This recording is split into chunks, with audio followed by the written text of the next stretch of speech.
Hi, welcome back. And today I'd like to offer some thoughts for you to reflect upon having to do with the word family. The verb parakaleo, that means I encourage, I exhort, or I appeal. He paraklesis, encouragement, exhortation, or consolation. Ha parakletos, one who is called to one's aid. Sometimes we speak simply of the paraclete. So let's talk about these words. The verb, parakaleo. Some examples here. Jairus invites him, that is Jesus, to enter his house. Parakalesai, autan, eis elthein, eis ta oikon autu. There we have this verb used in terms of a personal invitation. Concerning Paul's thorn in the flesh, where he says, I appeal to the Lord 3 times. Here we have the verb, par ekalesas, I appealed, for its removal. After Paul and Silas's relief from prison, they entered, that is Lydia's house, and they encouraged the brothers and sisters and departed. Parakalesan. It is also found in Paul's conclusion relative to eschatological teaching. Therefore, encourage or comfort one another with these words. And here we have an imperative. Parakaleta, allelus. Encourage one another or comfort one another with this teaching concerning eschatology. At the end of chapter 4 and also in 5:11. The noun paraklesis means encouragement, exhortation, consolation, or comfort. Relative to prophecy, as really with all the spiritual gifts, it's to lead to upbuilding, encouragement, and comfort. The Macedonians, with much appeal, were requesting to share in the Jerusalem collection. They wanted to take part in this special bond that would unite the Gentile churches with the mother church in Jerusalem. And here we have the noun, meta pales parakleseos, with much appeal. In Romans 15, Paul says that the Old Testament scripture was written in order that through endurance and through the consolation of the scriptures, we might have hope. And notice here, dia tes parakleseos ton graphon, the encouragement or consolation of scriptures, we might have hope. Tein elpida echomen. Echomen, they're present active subjunctive. Now, in a wish prayer of blessing, Paul speaks of an eternal consolation. Parakleses Ionia, an eternal consolation or an eternal comfort. Now, in 2 Corinthians 1, 3 through 7, there are 10 occurrences of the encourage word family. Now, notice here, just simply in verse 4, the one who encourages, ha parakalon, here we have a participle, us in all our afflictions, so that we might be able to encourage, parakalein, present active infinitive. Those in any affliction, through the encouragement, diates parakleseos, with which we ourselves are being encouraged by God. And now we have the verb form, parakalumita autoi hupa tu theou, with which we ourselves are being encouraged. And then we have the noun parakletos, the one who is called to one's aid. Although the noun is passive, it is active in meaning. The paraclete is the one who does something. It's only used in the Johannine literature. Now, it's a very difficult word to translate. Some of the translations: advocate, comforter, counselor, someone to stand by you, he who is to befriend you, helper, by Moffat, Torrey, and in the 20th century New Testament. So you'll see here a wide variety of ways that this term is translated. Now, a problem with the comforter translation.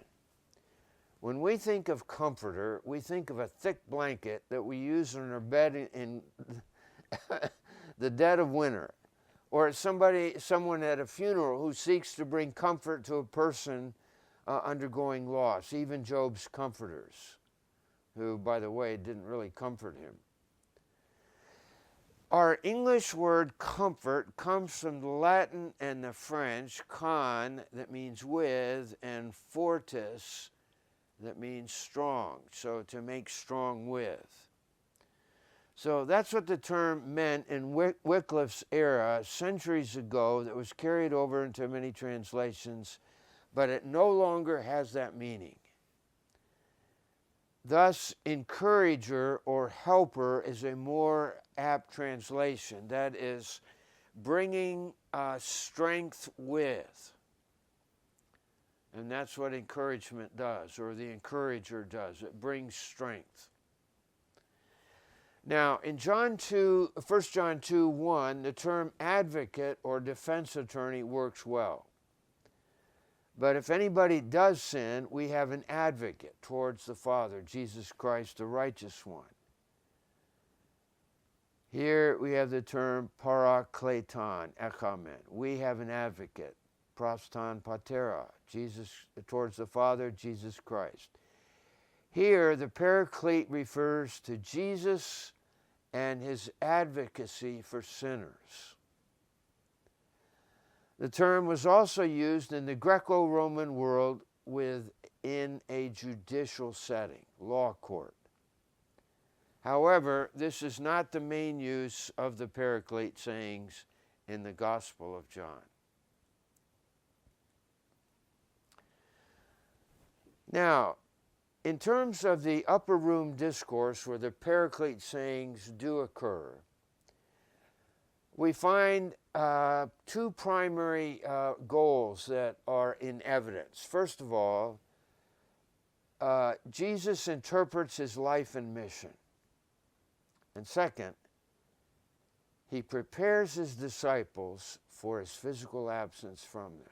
So he interprets his person, his work, his mission, everything that he's done, and then he prepares them for life after his departure.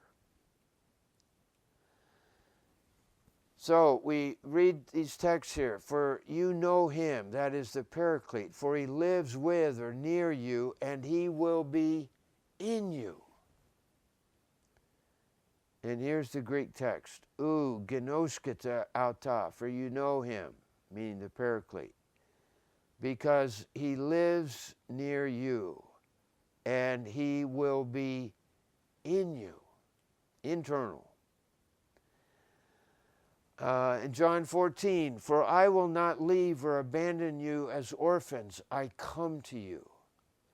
Uk apheso humas orphanus, erchomai pras humas.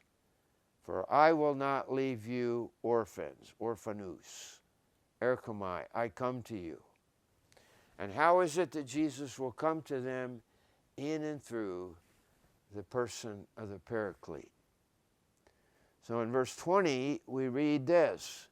In that day, you yourselves will know that I am in my Father, and you in me, and I in you. And let's pronounce the Greek text. En ekene te hemera nosista humes, hati ego en to patri mu kai humes en amoi kago en humen. In that day. We ask the question, what does that day refer to? It seems most natural to conclude that it refers to the day of the paraclete. The paraclete will then be internal and will effect a mutual indwelling of the disciples with Jesus. Now, here we encounter the verb meno, I remain, abide, or continue, and that is used 11 times in the allegory of the vine in John 15. But it is the Paraclete who will effect that sense of mutual indwelling, of Jesus being in the Father, the disciples being in Jesus, and Jesus being in the disciples, the day of the Paraclete.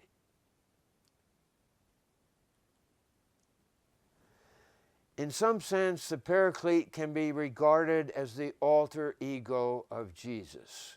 And I want that to be qualified in terms of what I'm trying to get at. That is, the things that are said about Jesus are also said about the Paraclete. And I just listed out here a few of the items. The Paraclete is given by the Father just as Jesus is given by the Father. He is with, in, and by the disciples. Just as Jesus was not known or seen by the world, the same holds true for the Paraclete.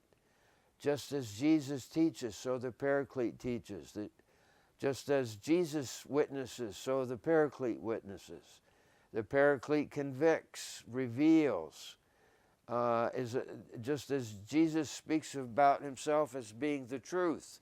So now the Paraclete is the Spirit of truth. The Paraclete doesn't speak on his own initiative, just as Jesus didn't speak on his own initiative. And he reminds the disciples, the Paraclete does, just as Jesus reminded the disciples. So the things that are said about Jesus are also said about the Paraclete. The Paraclete is known by what the Paraclete does. The presence of the Paraclete of truth is forever, which the world doesn't receive, will teach you and remind you of all things. The Paraclete will bear witness or testify that comes from the Father. And then in John 16, the Paraclete will serve as a prosecuting attorney who will convict the world of sin. Why? They didn't believe me. Righteousness, Jesus says, I go to my Father, and judgment, because the ruler of this world has been judged. So here, the Paraclete has the role of a prosecuting attorney. And a couple final thoughts here. In the Gospel of John, the Spirit's activity is fully supportive and stands in a helping manner with the Father, the Son, Jesus, the Baptist, and others to fulfill their mission.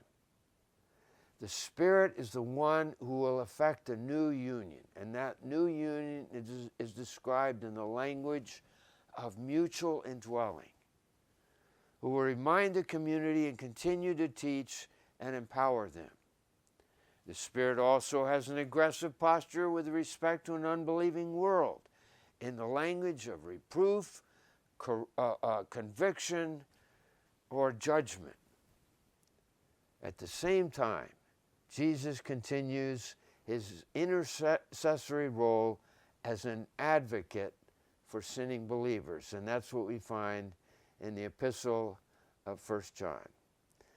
So I trust that these words on this word family in the New Testament are helpful to you.